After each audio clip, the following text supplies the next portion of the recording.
So here I am in my car. I'm going to show you how difficult it is for me to get out because of my arthritis.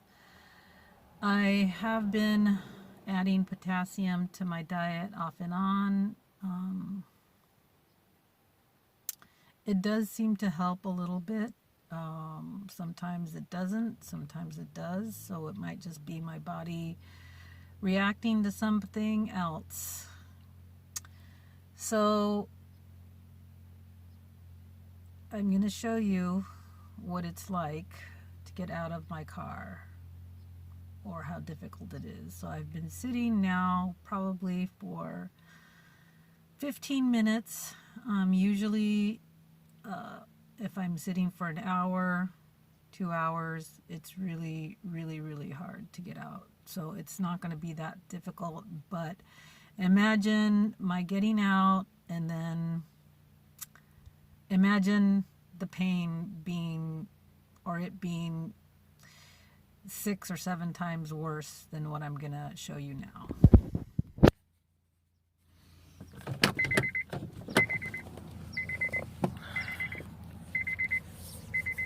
So,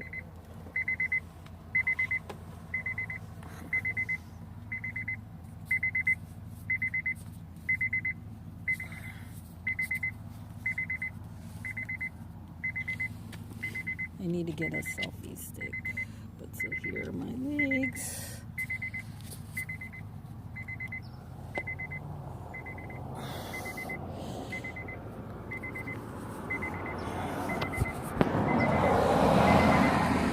This is not working. Anyway, here it is. That's me walking. I had a selfie stick. So that wasn't too bad.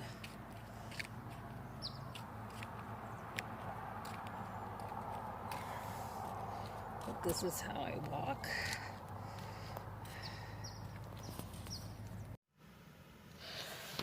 Okay, hi, YouTubers. This is Jessie again.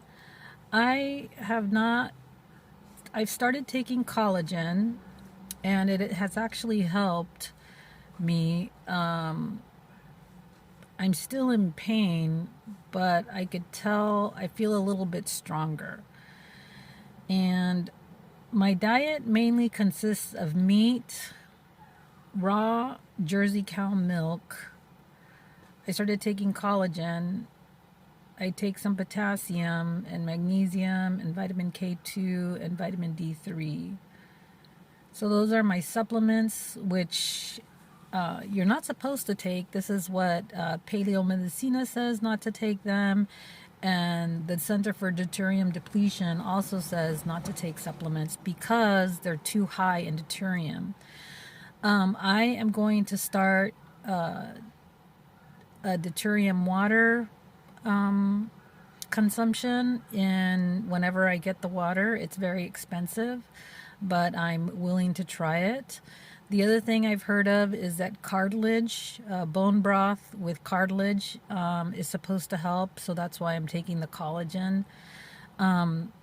If you can see my eye there, it's kind of red, and that happened about 3 to 4 days ago, and it's already clearing up.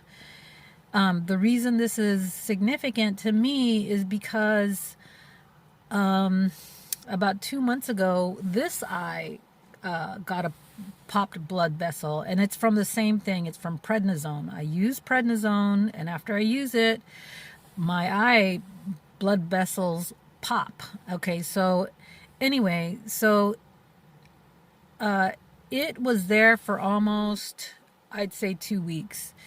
In the second or third day, it got even worse, but this one here has been healing, very fast. So I did not expect to see this at all.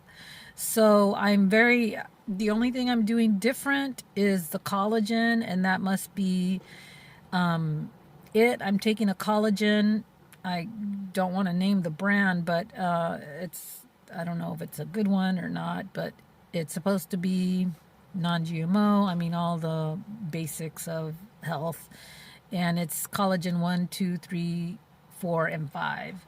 So I'm taking that right now. I shouldn't be taking it because of the deuterium. It has high deuterium. Everything that you get in a supplement form is going to be high deuterium because they use tap water to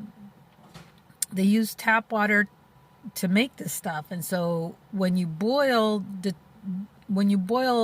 water, most of the non-deuterium goes out first. Most of the non-deuterium water goes out first. You should look up deuterium water and see what it is. It's basically a hydrogen with two big, it's basically an oxygen with two big hydrogens, whereas good water, light water, is supposed to be oxygen with two light hydrogens or two small hydrogens. So the deuterium has an extra neutron in it, and so that makes it big and it makes it heavy, so it's called heavy water. Anyway, so I'm still in pain. I'm still at a 10, but the collagen definitely has helped. I did eat bread the other day. The last 2 days I've eaten maybe like the equivalent of a slice of bread. A big slice of bread, so that does not help at all. My wrists are sore. I could tell right away that the gluten does definitely affect me immediately. So my hands, they're extra sensitive, and then my wrists, I could tell. Okay, so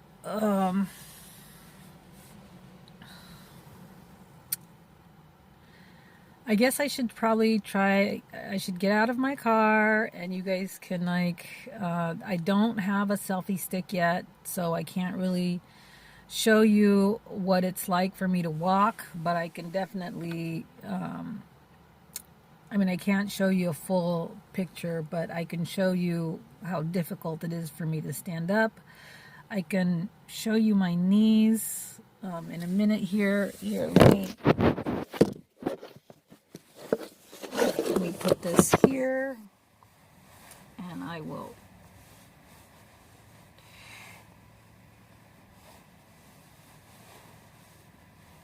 You guys could see both. The big thing now is that I've gotten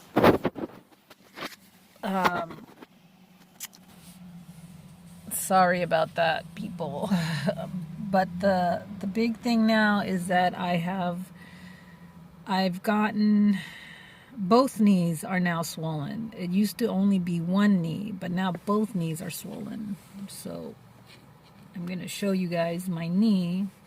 So here's my hand. It's pretty swollen. If maybe some of the shadow will help show just how awful my hand looked.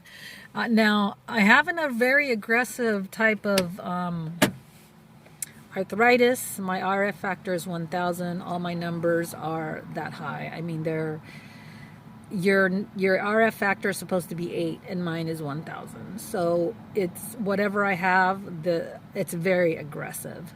So so here is my knee.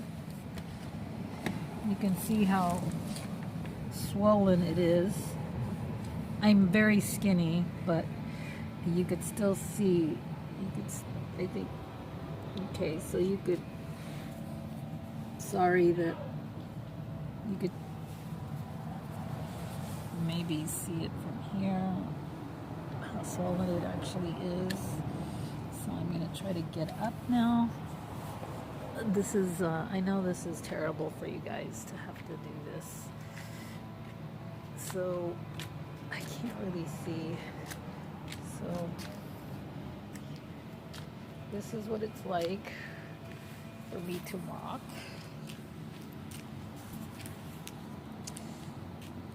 You can see my knee is very, it's just really big. You could probably, I don't know if you can see that ankle there. You might have compared to my leg, it's very skinny. Okay, so that's it for you guys. Hopefully I'll be able to put this video up and or put some videos together so that I can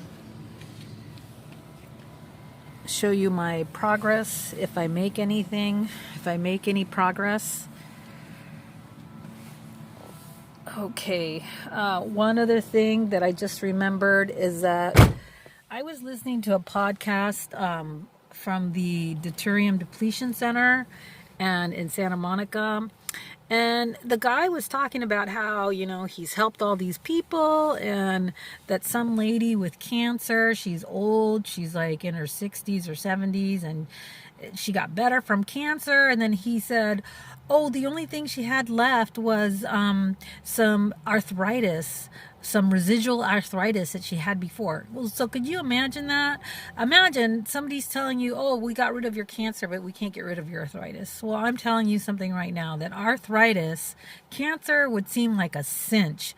If I can walk, okay, deuterium is depleted by,